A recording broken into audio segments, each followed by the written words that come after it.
पूछ लेते वो बस मिजाज मेरा, पूछ लेते वो बस मिजाज मेरा, कितना आसान था इलाज मेरा। जी हाँ, हम इस बात को बखूबी समझते हैं, इसीलिए आपकी खैर खबर लेने के लिए ये कार्यक्रम खास आपके लिए लेकर आते हैं।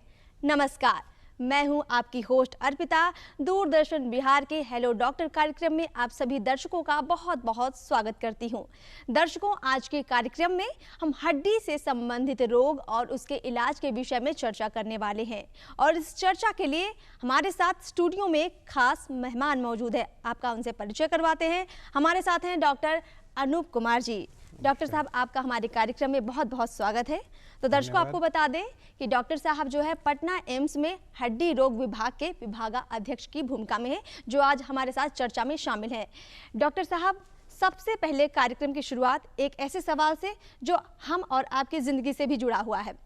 ऑफिस जाने वाले वो लोग जो दिन भर कुर्सी में बैठकर काम करते हैं और उनकी पीठ जो है बिल्कुल जकड़ जाती है, दर्द से लोग तड़प जाते हैं, तो सबसे पहले उन लोगों की इस समस्या का निदान कीजिए।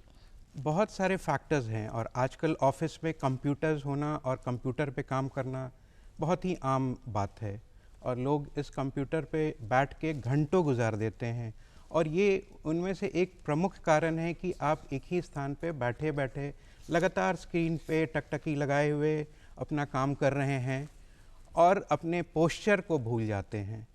होता क्या है कि आपका गर्दन झुका हुआ है क्योंकि आपका मॉनिटर थोड़ा नीचे है या लैपटॉप का स्क्रीन आपने थोड़ा नीचे कर रखा है तो गर्दन झुका हुआ है। बीच में मोबाइल आ गया तो मोबाइल पे भी बात कर रहे हैं, गर्दन टेढ़ा आप किए हुए हैं, बीच में मोबाइल पकड़े हुए हैं और स्क्रीन पे आप लगातार लंबे समय तक काम करते हैं और गलत पोस्चर के कारण ये दर्द शुरू होता है। गर्दन में दर्द, पीठ में दर्द, ये बहुत ही आम है और स्पेशली अगर पोस्चर को हम सिर्फ पोस्चर को करेक्ट कर लें, कोई बहुत विशेष हमें दवा की ज़रूरत नहीं होती है। सही पोस्चर रखें, समय पे ब्रेक लें, लगभग 1 घंटे अगर आप बैठ गए लगातार तो एटलीस्ट वॉक, अपने डेस्क के चारों तरफ वॉक नहीं कर पा रहे हैं तो भी आप वहाँ पे खड़े होके अपना 1 बार 2 बार स्ट्रेच कर लें, लंबी सांसें लें और वापस बैठ जाएं।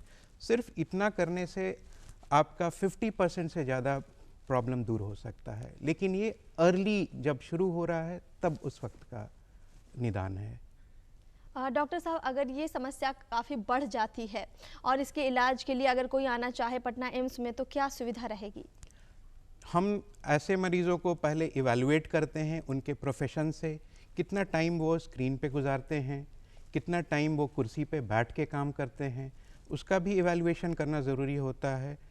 और इन पेशेंट्स का स्पेशली अगर कोई पोस्चरल डिफेक्ट ना हो, जैसे खराब पोस्चर के कारण अगर आपका वर्टिब्रा टेढ़ा होने लगे, मीन्स रीढ़ की हड्डी अगर टेढ़ी होनी शुरू हुई तो उसकी इवैल्यूएशन हम सिर्फ एक्सरे पर कर पाते हैं। सिंपल सा एक्सरे है, 2 व्यू हम लेते हैं, उसमें ये डायग्नोज हो जाता है कि आपके स्पाइन में स्ट्रक्चरल डिफॉर्मिटी है, या अगर सिर्फ मसल स्पाज्म है वो क्लिनिकल एग्जामिनेशन से पता चल जाता है, उसमें हमें एक्सरे करने की भी ज़रूरत नहीं।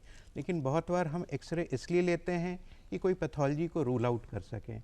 सिर्फ अगर मसल स्पाज्म है तो उसके लिए कुछ दवाइयाँ हैं, कुछ दिन, वो भी 5 दिन 7 दिन से ज़्यादा की ज़रूरत नहीं होती है। पोस्चरल करेक्शन वो इम्पॉर्टेंट होता है, थोड़ी बहुत सिकाई, दर्द और रेगुलर एक्सरसाइज से ओवरकम किया जा सकता है। बिल्कुल। तो डॉक्टर साहब, ये समस्या उन लोगों की है जो लोग दिन भर ऑफिस में बैठकर काम करते हैं, लेकिन जो लोग ऑफिस नहीं जाते हैं, घर पर रहते हैं, और कई बार बुजुर्गों में भी ये समस्या काफ़ी देखने को मिलती है, तो इसकी वजह क्या है और कारण, इलाज भी बताइए।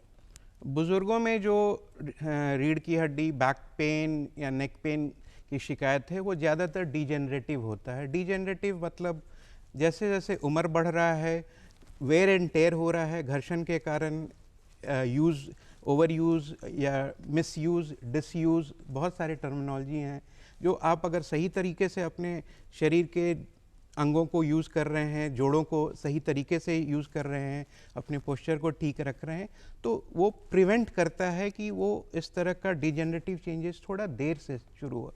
आज नहीं तो कल वो डेवलप होना है, लेकिन एक बढ़ते उम्र के साथ वो डेवलप होना एक आम बात है। लेकिन ख़राब पोस्चर के कारण ये डिजेनरेटिव डिसऑर्डर काफ़ी जल्दी शुरू हो जाएगा। जो व्यक्ति सिर्फ 35 साल 40 साल का है उसमें ये प्रॉब्लम्स शुरू हो जाएंगे। लेकिन बुज़ुर्गों में है तो वो ओवर यूज़ या इस्तेमाल, जोड़ का इस्तेमाल होते होते उस कारण से होता है।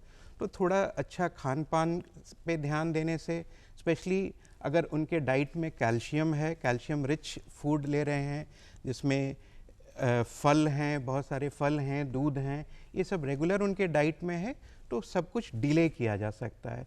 रेगुलर एक्सरसाइज कर रहे हैं, योगा कर रहे हैं, अपने शरीर को फ्लेक्सिबल रख रहे हैं, तो इन सब चीज़ों की जो बीमारियां हैं, ये सब बीमारियां का शुरुआत होना काफ़ी डिले किया जा सकता है। डॉक्टर साहब, हम इसी में आगे बढ़ते हैं और हड्डी जो है बैकबोन की हम बात कर लेते हैं, रीढ़ की हड्डी जिसे बोलते हैं, ये भी कई बार दिक्कत में आ जाती है। कई बार रीढ़ की हड्डी में सूजन आ जाती है, उसके आसपास कई बार हम देखते हैं लालिमा सी आ जाती है और कई लोगों को तो उठने बैठने में भी दिक्कत होने लगती है। तो इसकी वजह क्या है और अगर ऐसा हो जाता है तो इसके लिए इलाज बताइए। ये रीढ़ के हड्डी में सूजन आना, रीढ़ के हड्डी में नहीं बल्कि उसके आसपास एक रीढ़ इट्स अपने में एक बहुत जटिल मशीन है जिसमें मल्टीपल जॉइंट्स हैं। और वर्टिब्रा अगर कहें तो ऊपर से गर्दन में हमारे पास 7 वर्टिब्रा है, उसके नीचे थोरैक्स आता है जिसमें 12 वर्टिब्रा है, उसके बाद लंबर वर्टिब्रा है जिसमें 5 वर्टिब्रा होती हैं, उसके बाद सेक्रम होता है जिसमें फिर से 5 है, और इन पांचों के साथ बहुत सारे जटिल जोड़ हैं। और किसी एक जोड़ में भी प्रॉब्लम आ रही है तो उसके कारण ये पूरे स्पाइन को प्रॉब्लम में ला सकता है। जो सूजन आप बोल रहे हैं ये ज़्यादातर इन्फ्लेमेटरी जो हम बोलते हैं, ये यूजुअली इन्फ्लेमेटरी गठिया के कारण होता है। ये गठिया जो है उसको अर्ली इवैल्यूएट करना ज़रूरी है। ये अगर सही समय में पकड़ में आ जाए उसके लिए दवा खाना ज़रूरी होता है, जिससे जो इन्फ्लेमेटरी प्रोसेस है शरीर में जो चल रहा है उसको दबा के रखते हैं। ये जो इन्फ्लेमेटरी प्रोसेस है, होता क्या है कि हमारा शरीर अपने ही शरीर के अंग को फॉरेन बॉडी मान के उसके अगेंस्ट एंटीबॉडी बनाना शुरू करता है और ये उन जोड़ों पे खास करके अफेक्ट करता है। तो होता क्या है कि अगर हम उस पर ध्यान नहीं दें, इन समय पे दवाई शुरू ना करके, और इसमें ये ध्यान देने वाली बात है ये जो दवाइयाँ हैं काफ़ी लंबे समय तक, क्या जीवन भर ऑलमोस्ट चलती है, और इससे उबना नहीं है, वो सबसे इम्पॉर्टेंट बात है। हाँ, डॉक्टर आपका जो डोज है उसको समय समय पे कम बेस डिपेंडिंग कि शरीर में जो रोग का प्रक्रिया है वो कैसा है। अगर वो शांत चल रहा है तो हम सिर्फ उस डोज को मेंटेन करके काम चला सकते हैं और काफ़ी दिनों तक हम अपने जॉइंट्स में डिफॉर्मिटी, जैसे गठिया में आपने देखा होगा कि हाथ विकृत हो जाता है, पैर विकृत होने लगते हैं, पैर की उंगलियां विकृत हो जाती हैं, वो अवॉइड किया जा सकता है। लेकिन होता क्या है, आम जिंदगी में हम लोग देखते हैं जो हमारे पास ज़्यादातर पेशेंट आते हैं वो एक थेरेपी पे विश्वास नहीं रखते हैं। थोड़े दिन होम्योपैथी कर लिया, थोड़े दिन उससे उब गए तो आयुर्वेदिक के पास चले गए, आयुर्वेदिक थेरेपी किया, फिर उससे उब गया वापस एलोपैथी में आ गए, कुछ दिन एलोपैथी किया, फिर दूसरे में। तो ये जो काल चक्र में वो फंस जाते हैं, उसके बाद डिफॉर्मिटी शुरू होती है। तो सबसे इम्पॉर्टेंट बात है कि आप एक डॉक्टर को स्टिक करें, या एक उचित राय जब मिल गया, आपका डिजीज़ कंट्रोल में आ गया, तो दवाई मेंटेन करना है। इसमें एक बात और है कि लोग बहुत बड़ी गलती करते हैं, जब ये आपका डिजीज़ प्रोसेस कंट्रोल में आ जाता है तो वो दवाई छोड़ देते हैं, ये समझ के अब तो हम बिल्कुल ठीक हो गए, लेकिन वो दवा के कारण वो कंट्रोल आया है, ना कि रोग जो है वो जड़ से मिट गया है। बिल्कुल। तो यहाँ पर डॉक्टर साहब ने एक बहुत ही खास बात कही है कि अगर आप अपना इलाज आयुर्वेदिक डॉक्टर से या होम्योपैथिक डॉक्टर से या फिर अंग्रेजी दवाई आप ले रहे हैं, जो भी आप करें, आप एक चीज़ पर स्टिक करें, क्योंकि अगर आप बार बार अपनी दवाइयाँ बदलेंगे तो हो सकता है उसका साइड इफेक्ट भी आपकी बॉडी में हो जाए। तो ऐसे में सुनिश्चित करें कि आप जहाँ से इलाज करवा रहे हैं वहीं से आप इलाज करवाते रहें और अपनी दवाइयों को समय रहते लेते रहें, और उन्हें तब तक लें जब तक कि आपकी बीमारी पूरी तरह जड़ से खत्म नहीं हो जाती या है। डॉक्टर ने बंद किया, बिल्कुल डॉक्टर की सलाह से। बिल्कुल, डॉक्टर की सलाह पर आप ये सारी चीजें करते रहें। डॉक्टर साहब, अब हम आते हैं कूल्हे पर। कूल्हों की समस्या ज्यादातर बुजुर्गों में देखने को मिलती है। कई बार उठने बैठने के अलावा देखा जाता है कि कई बार वो बिल्कुल भी बिस्तर से नहीं उठ पाते हैं। तो ये दिक्कत कैसे ठीक हो सकती है? देखिए, शरीर जो है हमारा एक जटिल मशीन है, वो तो हम पहले भी बोल चुके हैं। तो कूल्हे में क्या होता है, ये एक बॉल एंड सॉकेट जॉइंट होता है। सॉकेट हुआ आपका कूल्हा और बॉल हुआ जो जांग की हड्डी है उसका ऊपरी किनारा, ऊपरी एंड, तो वो आपस में एक जॉइंट बनाता है, बॉल एंड सॉकेट जॉइंट। तो एज जैसे जैसे बढ़ रहा है डिफॉर्मिटी के कारण, या फिर कभी कोई चोट लगी हो बचपन में या यंग एज में और आपने ध्यान ना दिया हो, तो उसके कारण होता क्या है कि बॉल का ब्लड सप्लाई या तो सूख जाता है या फिर उसका सरफेस इरेगुलर हो जाता है। जब सरफेस इरेगुलर हो गया तो आपस में जब भी मूवमेंट होगा तो वो दर्द होती है। और बुज़ुर्गों में क्या होता है, वो डिजेनरेशन के कारण जो कार्टिलेज का जो लेयर है, चिकनाई की जो लेयर है, वो प्रोटेक्टिव लेयर होता है, वो आपको मूवमेंट भी देता है और जॉइंट को घिसने से बचाता भी है। लेकिन जब वो घिस जाता है तब हड्डी आपस में रगड़ाना शुरू होता है और उसके कारण दर्द शुरू होती है। तो इसका निवारण है, अगर अर्ली है तो उसका इन्वेस्टिगेट कराना ज़रूरी होता है कि किस कारण से हुआ। अगर ब्लड सप्लाई के कमी से है, जिसको एवास्कुलर नेक्रोसिस कहते हैं, और ये कोविड के बाद ये देखा जा रहा है, जिसमें स्टेरॉइड्स एक दवा है जिसको काफ़ी ब्लेम किया जाता है, जिसके कारण एवास्कुलर नेक्रोसिस होता है हिप बोन में, जो हेड ऑफ द फीमर कहते हैं उसमें।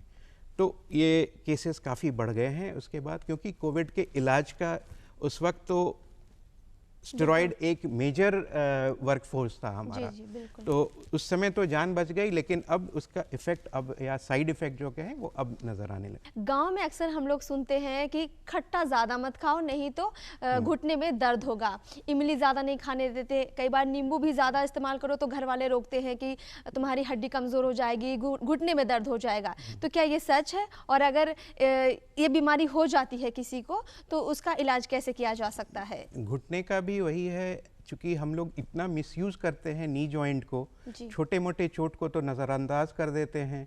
और स्पेशली जब हम चुक्कू मुक्कू बैठते हैं, जो हमारा इंडियन स्टाइल है, जिसमें हम पालथी मार के पूजा में बैठते हैं या पालथी मार के चौपाल पे बैठ रहे हैं लोग, तो पालथी मार के ही वहाँ पे बैठते हैं, जो हमारा इंडियन स्टाइल जो बोलते हैं, या चुक्कू मुक्कू बैठना। तो इसमें होता क्या कि जब घुटना इतना ज़्यादा वो मुड़ता है तो नी के अंदर प्रेशर काफ़ी बिल्डअप होता है। उस प्रेशर के कारण ये होता है कि जो आपका कार्टिलेज है वो घिसना शुरू होता है, और जब एक ये कार्टिलेज जब घिस जाता है तो फिर बोन बेयर हो गया, बोन नंगी हो गई, तो बोन हड्डी आपस में रगड़ाने लगती है और दर्द काफ़ी होता है। दर्द होता है, उसके बाद शरीर उसको ओवरकम करने के लिए अपना मैकेनिक्स थोड़ा सा चेंज करता है। तो देखते होंगे कि जो बूढ़े बुजुर्ग हैं उनका दोनों घुटने के बीच में स्पेस जो है वो बढ़ जाता है, पैर टेढ़ा हो जाता है। तो ये शरीर का एक प्रोटेक्टिव मैकेनिज्म भी है जो उस सिचुएशन में लाता है, क्योंकि आपने उस पर ध्यान नहीं दिया जी। तो इसको वापस लाने के लिए फिर अगर एज कम है, तो अगर मैकेनिकल प्रॉब्लम है, मींस वो टेढ़ा हो गया है, मैकेनिकली वो टेढ़ा है, तो उसका करेक्शन हम सर्जरी से करते हैं। बोन जो टेढ़ी हो गई है उसको सीधा करके प्लेट लगा के और उसको हील करने देते हैं। उसके बाद फिर वो व्यक्ति चुक्कू मुक्कू पालथी मार के सब कुछ अपना नॉर्मल काम करता है। लेकिन यही चीज़ एल्डरली लोग में जो है, बूढ़े बुजुर्ग में है, वो उतना हम मेजर सर्जरी नहीं कर पाते हैं कि उसमें हड्डी काटें और उसको करेक्शन करें और फिर उसको हील करने के लिए वेट करें, क्योंकि हीलिंग पोटेंशियल एज के साथ थोड़ा घट जाता है। तो हम उसको रिप्लेसमेंट के लिए जाते हैं, तो जॉइंट रिप्लेसमेंट जिसको बोलते हैं, टोटल नी रिप्लेसमेंट वो करते हैं। ये सेम चीज़ कूल्हे में भी अप्लाई होता है और घुटने में भी यूज़ होता है। खान पान में मिल्क, जैसे जब बच्चे छोटे होते हैं और उनका पहला डाइट तो मिल्क ही होता है, वो माँ से आए, फिर जैसे एज बड़ा होता है फिर वो डेयरी मिल्क हुआ, गाय का मिल्क हुआ, जिस तरह का भी मिल्क अवेलेबल है वो उसका सेवन करें। मिल्क के साथ हरी पत्तीदार सब्जियां, फ्रूट्स, जो बच्चे हैं स्पेशली स्कूल गोइंग बच्चे, वो इन सब के बजाय फास्ट फूड के तरफ चले जाते हैं। उनका पेट तो भर जाता है लेकिन वो ऐसे कैलोरीज से भरता है जो इस्तेमाल में नहीं आता है, हमारे शरीर के कोई इस्तेमाल में नहीं आना है, तो वो एम्प्टी कैलोरीज बोलते हैं। फिर अगर ये खान पान सही रहा और ये फाउंडेशन हो जाता है आपके शरीर का, जब आपकी एज जैसे जैसे बढ़ती है इस फाउंडेशन पे आपकी बिल्डिंग तैयार होती है। हड्डी अगर बचपन में मजबूत है तो वो आपकी आदतें हैं वो कैरी ऑन होती हैं। यंग एज में specially college going age group जो है, जिसमें कहते हैं कि स्पीड थ्रिल्स, बट एक्चुअली क्या होता है, स्पीड किल्स भी होता है बीच बीच में। हाई स्पीड पे बाइक चला रहे हैं, हाई स्पीड क्रैशेस हो रही हैं, एक्सीडेंट हुआ, फ्रैक्चर हुआ, जॉइंट के अगर अराउंड फ्रैक्चर है तो उसको रेस्टोर करना अपने में एक बहुत बड़ा कॉम्प्लेक्स चैलेंज होता है। वो अगर जॉइंट नहीं रेस्टोर हुआ ठीक से, वापस उसकी आर्किटेक्चर वापस रेस्टोर नहीं हुई, प्लेट, स्क्रूज, नेल, जिस भी तरीके से हम लोग सर्जरी कर रहे हैं, तो आर्थराइटिस जो कहते हैं वो काफ़ी यंग एज में शुरू हो जाएगा, वो सेट इन करेगा। डॉक्टर साहब, आपके जवाब में ही मेरा सवाल है, जैसे आपने कहा कि आजकल युवा जो है काफ़ी तेज़ गाड़ियां चलाते हैं और इसकी वजह से कई बार दुर्घटनाओं का शिकार भी हो जाते हैं, और इस दुर्घटना में कई बार हड्डी भी टूट जाती है, हाथ की हड्डी टूट जाती है, पैर की हड्डी टूट जाती है। अगर कोई ऐसी दुर्घटना से ग्रसित हो जाता है तो फौरी तौर पर ऐसे व्यक्ति को क्या राहत देनी चाहिए, किस तरह से इलाज करना चाहिए? देखिए, जहाँ पे एक्सीडेंट साइट पे है वहाँ पे से कैसे आप ट्रांसपोर्ट कर रहे हैं उस पेशेंट को हॉस्पिटल तक, वो भी बहुत इम्पोर्टेंट होता है। आपने हाल में ही देखा होगा ATLS पे काफ़ी ध्यान दिया जाता है, जिसे कहते हैं एक्यूट ट्रॉमा लाइफ सपोर्ट, तो जिसमें जिस वक्त एक्सीडेंट हुआ उस समय से उसका इलाज शुरू हो जाता है। बेसिकली उसको पहले तो हम सेफ जगह पे लाते हैं, बीच रोड पे है तो उसको किनारे लाते हैं, जो लिम्ब में फ्रैक्चर है उसको सपोर्ट करते हैं, जिस भी चीज़ अवेलेबल हुआ, डंटा हुआ, न्यूज़पेपर हुआ, जिससे हम जब उसको ट्रांसपोर्ट करें तो उसका लिम्ब ज़्यादा ना हिले और ब्लड वेसल ना इंजर हो। अगर उसको सही सलामत हम नज़दीकी ट्रॉमा सेंटर तक पहुंचा देते हैं तो वहाँ के डॉक्टर्स उसका टेक केयर करेंगे। लेकिन इसमें एक इम्पॉर्टेंट बात है, जैसे स्पेशली टू व्हीलर्स में हेलमेट बहुत ज़रूरी है। हेलमेट अगर लगा के आप चल रहे हैं, हो सकता है आपकी गलती ना हो, कोई दूसरे ने आपको धक्का मारा हो, तो उस सिचुएशन में हेड इंजरी से बचना बहुत इम्पॉर्टेंट है। और हेलमेट, जो फुल मास्क हेलमेट, अच्छे क्वालिटी का जो हेलमेट होता है वो काफ़ी कारगर होता है। उससे आपका हेड इंजरी तो बच जाता है, जो सबसे मेन एरिया है पूरे बॉडी को आपको चलाने के लिए। अगर वो डैमेज हो रहा है तो समझिए कि शरीर में भी अगर कहीं डैमेज है तो प्रायोरिटी हेड को ही है। हेड इंजरी बहुत इंपॉर्टेंट है प्रिवेंट करना। बिल्कुल, तो सिर से लेकर पैर तक जितनी भी हमारे शरीर में हड्डियां हैं सभी महत्वपूर्ण हैं और इनकी सुरक्षा हमारी जिम्मेदारी है। तो खास तौर पर अगर आप टू व्हीलर गाड़ी चला रहे हो तो हेलमेट ज़रूर पहनें, और डॉक्टर साहब ने जैसा कहा है कि तेज़ गाड़ी ना चलाएं, और अगर किसी और की वजह से आप दुर्घटना के शिकार हो जाते हैं तो तुरंत उसका इलाज करवाएं, और वहां पर जो आसपास लोग मौजूद हैं वो इस बात का ध्यान रखें कि मरीज को सही तरीके से अस्पताल पहुंचाए, उसकी जो हालत है वो ज़्यादा ना बिगड़ पाए करें। डॉक्टर साहब, अब हमारा वक्त हो गया है दर्शकों से विदा लेने का। आपका बहुत बहुत शुक्रिया, आप हमारे कार्यक्रम में आए, आपने बहुत सारी अच्छी बातें हमारे दर्शकों तक पहुँचाई। तो दर्शकों, अभी तो आपसे विदा लेते हैं, लेकिन कहीं जाइएगा मत, दूरदर्शन बिहार के साथ अपना प्यार बनाए रखिएगा। नमस्कार।